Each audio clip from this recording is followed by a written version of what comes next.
At the end of 1337, the gauntlet had been thrown down. Edward III of England declared war on Philip VI of France. It was the beginning of what would later be known as the 100 Years' War. Initially, the conflict was a feudal one, originating from the English king's desire to free himself from the homage he owed the King of France for the Duchy of Guyenne. Over time, however, this conflict would give rise to a sense of national belonging on both sides of the Channel. The initial feudal quarrel would evolve into a true confrontation between two nations.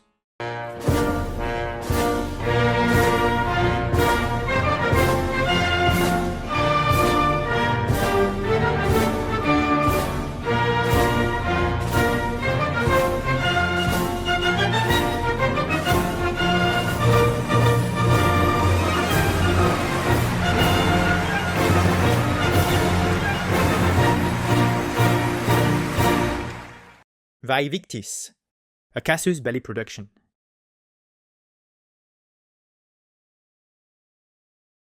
Before turning to the war preparations of both camps and the first clashes, let us examine the characteristics of the two kingdoms that would be at war for 116 years. The Kingdom of England is relatively small, spanning 130,000 square kilometers and housing just under 4 million inhabitants, concentrated in the country's most fertile regions. The nation is fairly homogeneous linguistically. While various dialects and accents exist, all inhabitants of England can communicate with one another, which already fosters a certain national unity among the English, a sentiment reinforced by the kingdom's insular nature. Furthermore, the victories of Edward I, grandfather of Edward III, over the Welsh and Scots had strengthened English national pride. Moreover, the nobility and high clergy, whose native language had been French since the conquest of England by William the Conqueror, were increasingly speaking English, the language of their subjects. As the conflict progressed, the use of French declined, becoming merely a diplomatic language by the end of the war, which definitively separated the two kingdoms. However, French left a lasting mark on the English language, as nearly 40% of the English words used today are of French origin.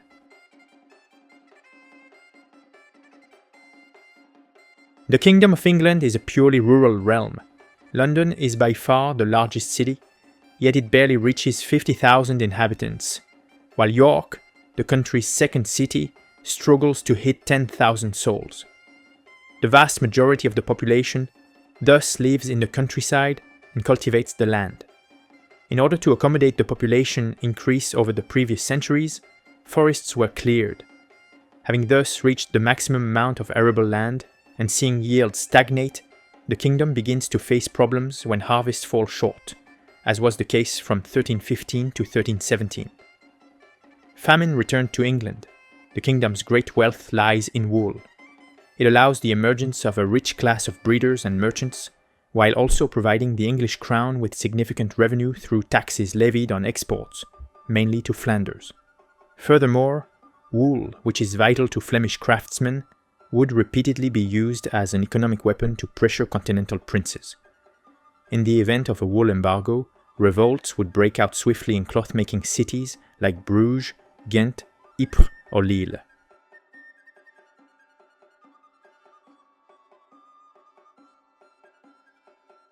England has a small but very efficient administration, and the enforcement of royal decisions is facilitated by the country's small size and homogeneity. Locally, the king's representative is the sheriff, often a large landowner in the region where he serves.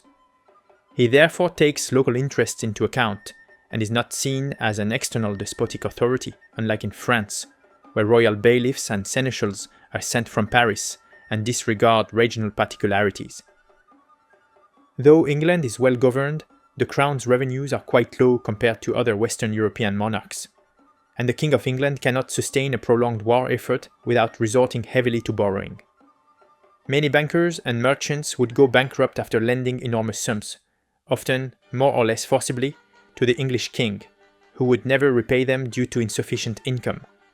The King of England can also raise taxes, which remains an exceptional measure, but one that can only be enacted with the consent of the people, and therefore their representatives, Parliament. This body is composed of the House of Lords, which includes 60 earls and barons, 21 bishops and 30 abbots, and the House of Commons, which includes 2 knights from each of the 27 counties and representatives from 70 towns.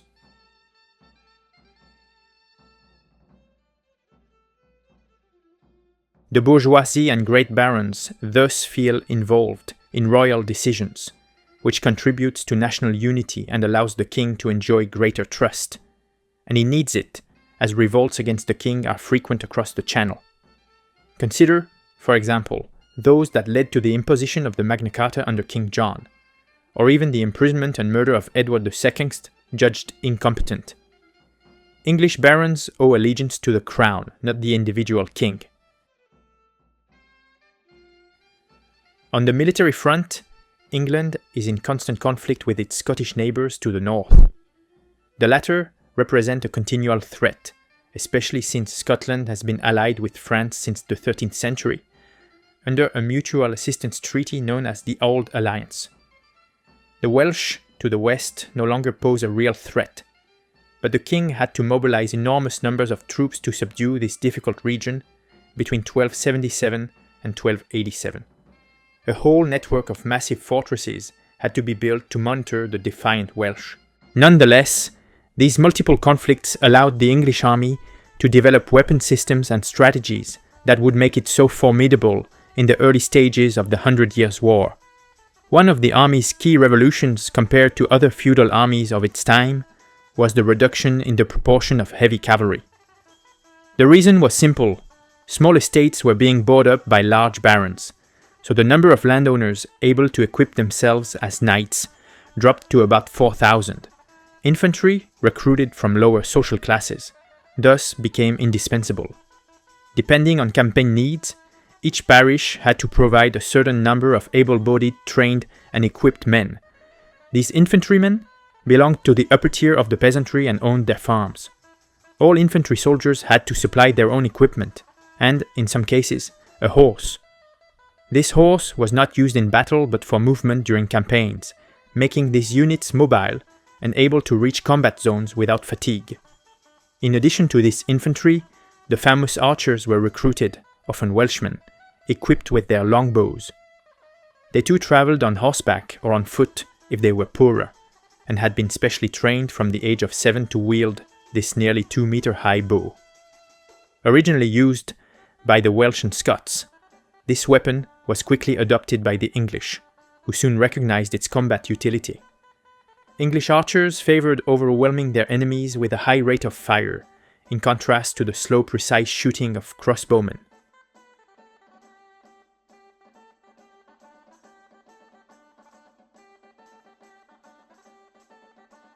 The archers would form tight formations behind palisades of stakes and could release 12 arrows per minute, unleashing a true rain of projectiles that wreaked havoc on enemy ranks.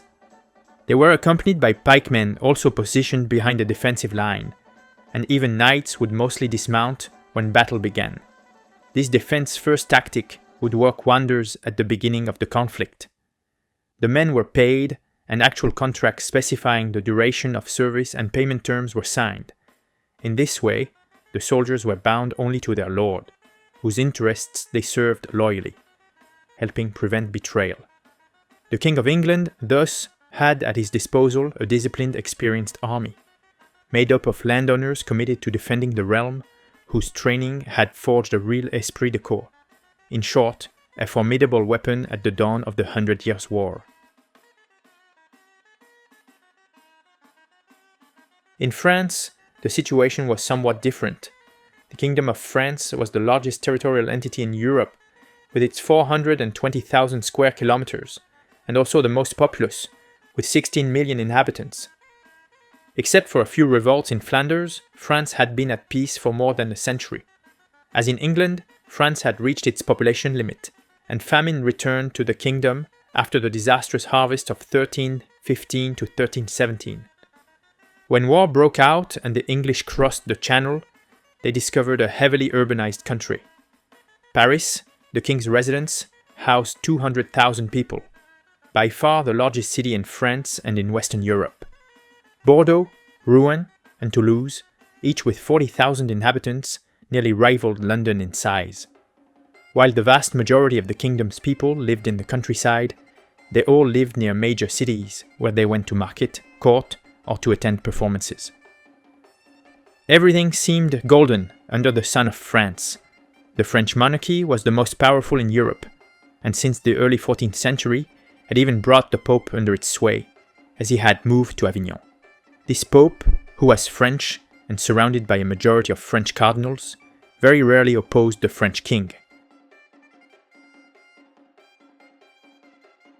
Administratively, the kings, especially Philip the Fair, had built a formidable machine, employing hundreds of clerks, notaries, and sergeants. Decisions were made in Paris, and the Kingdom of France had begun a centralization process that would reach its peak centuries later. Important decisions were made by the Grand Council, which gathered around the king members of the royal family, the highest nobility, and some legal professionals from the bourgeoisie. Parliament in France played only an advisory role, unlike in England where it had real power. This left the bourgeoisie and part of the nobility with the impression that they had no say in the kingdom's destiny. Additionally, royal authority increasingly overshadowed that of the barons, since in the case of a dispute, any subject of the French king could appeal to royal justice, which angered the nobility. The centralization of power in the hands of the king in Paris, though beneficial in many ways, also had limitations. The kingdom's size often delayed the transmission of news and decisions, and maintaining public order could prove difficult.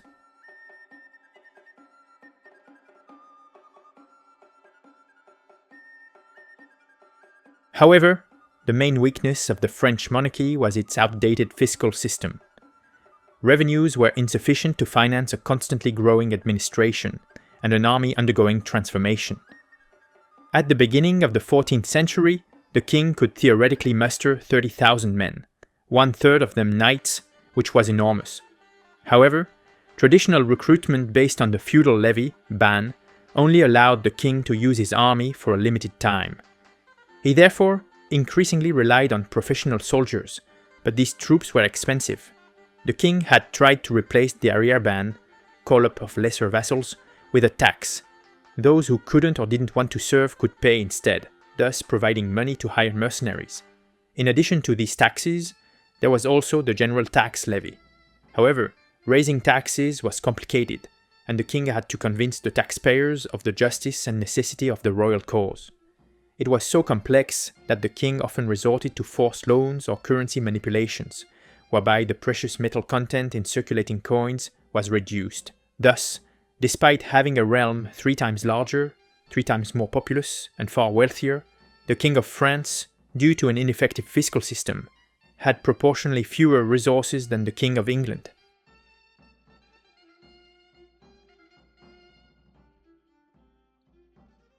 Furthermore, France at the time lacked cohesion.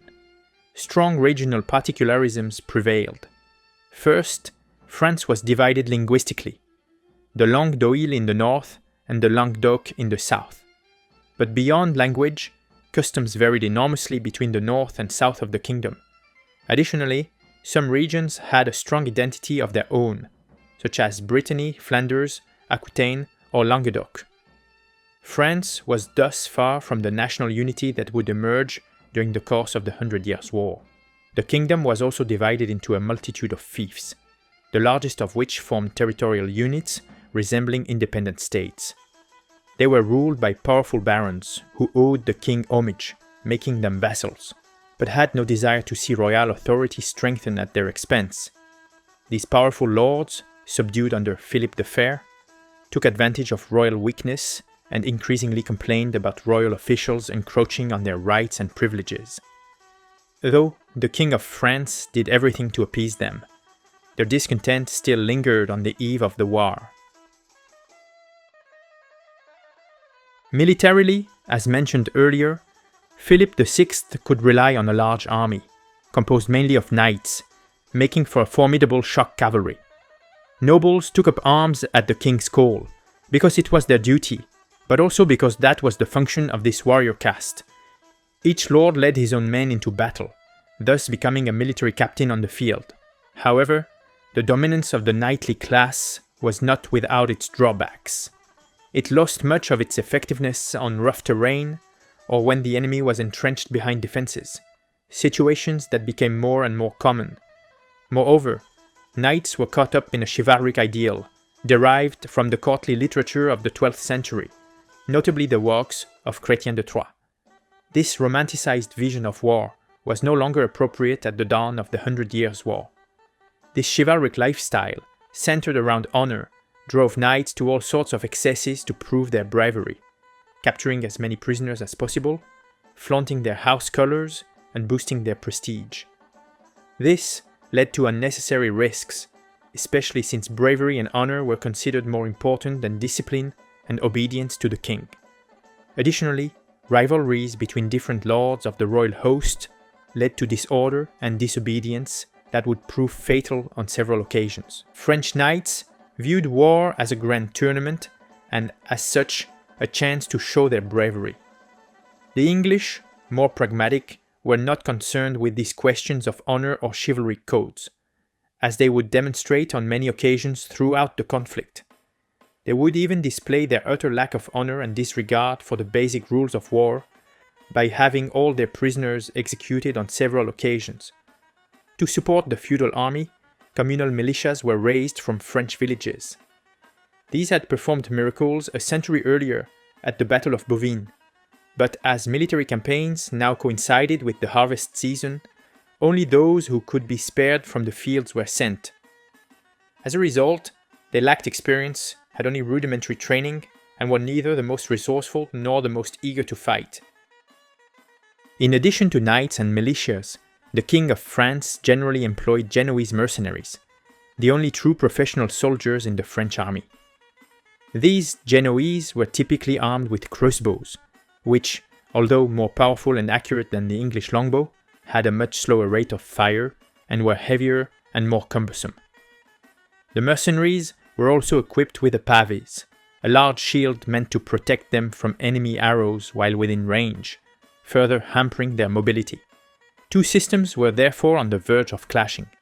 On one side, a still largely feudal French army, on the other, an English army moving toward professionalization, much better adapted to the late medieval style of warfare, where defense took precedence over offense. Thank you for watching. If you liked my content, make sure to like, share and comment the videos. Until then, see you soon for the next episode.